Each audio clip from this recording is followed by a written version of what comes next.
मैं doctor CP Tanwar, पेट, आंत एवं लिवर रोग का विशेषज्ञ, जयपुर में कार्यरत हूँ।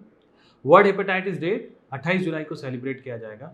उसके उपलक्ष्य में मैं अपने सभी व्यूअर्स को हेपेटाइटिस से रिलेटेड कुछ इंपॉर्टेंट जानकारी देना चाहता हूँ।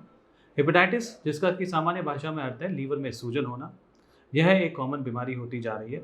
इसके अगर हम कारणों की बात करें कि यह क्यों होता है, तो 4 मुख्य कारणों की वजह से हम इसको मानते हैं। सबसे पहला है viral hepatitis. Viral hepatitis liver से रिलेटेड कुछ वायरसेस, जिसमें कि 5 मुख्य तरह के वायरस होते हैं। Hepatitis A, B, C, D एवं ई की वजह से यह होता है। दूसरे कारणों में अल्कोहल, यानी कि शराब का अत्यधिक सेवन जो है उसकी वजह से अल्कोहलिक हेपेटाइटिस हो सकता है, यानी कि शराब की वजह से होने वाली लीवर की सूजन को हम अल्कोहलिक हेपेटाइटिस कहते हैं।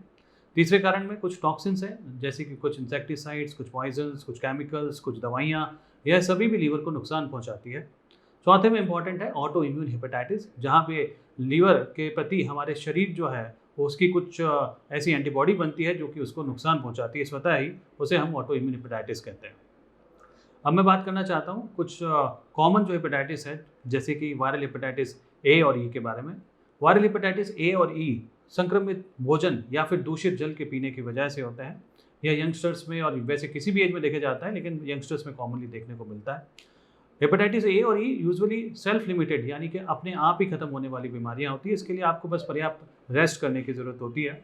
जब हम बात करते हैं अगले हेपेटाइटिस बी और सी की, तो यह वायरस जो होते हैं वो लीवर में लंबे समय तक रह सकते हैं और लीवर को नुकसान पहुंचा सकते हैं। लेकिन अच्छी बात यह है कि इनके लिए भी आजकल बहुत सारी अच्छी अच्छी दवाइयाँ अवेलेबल है। हेपेटाइटिस सी का तो पूरी तरह से क्योर भी संभव है। जहाँ तक बात आती है अल्कोहलिक हेपेटाइटिस की, तो शराब के अत्यधिक सेवन की वजह से ये होता है। तो इसमें सबसे इंपॉर्टेंट स्टेप यही है कि हम अल्कोहल का सेवन बिल्कुल ना करें।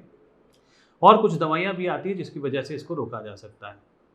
अब हम बात करते हैं कि हेपेटाइटिस का मरीज जो है वो किस तरह के लक्षण लेके आपके पास में, मतलब उसको क्या ऐसी तकलीफें होती है। तो ज़्यादातर मरीजों को तो हेपेटाइटिस के कोई सिम्टम्स नहीं दिखाई देते हैं। यदि यह सिम्टम्स होते हैं तो उनके अंदर जी मिचलाना, उल्टियाँ होना, जैसे कि आपका आँखों का रंग पीला होना, या फिर यूरिन का कलर पीला आना, पेट में हल्का हल्का दर्द रहना, थोड़ा बहुत बुखार रहना, शरीर का टूटना इत्यादि आपको सिम्टम्स देखने को मिल सकते हैं। बात करते हैं इसका कैसे निदान किया जाए, कैसे डायग्नोसिस करते हैं। तो चिकित्सक आपसे आपकी हिस्ट्री पूछता है।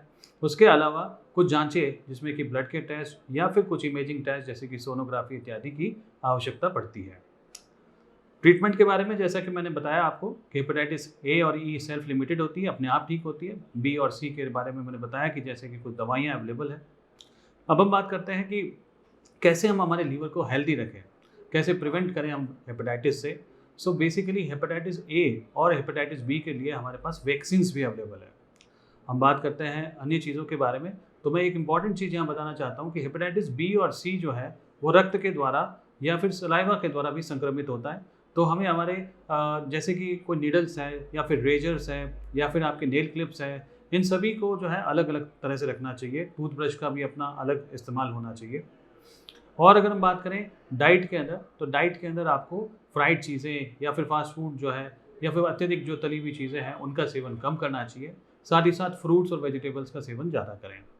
एक सबसे इम्पॉर्टेंट बात है कि हमें हमारा वजन नियंत्रित रखना है। उसके लिए हमें डेली आपको रोज़ 30 से 40 मिनट व्यायाम करने की आवश्यकता हमेशा रहती है। धन्यवाद।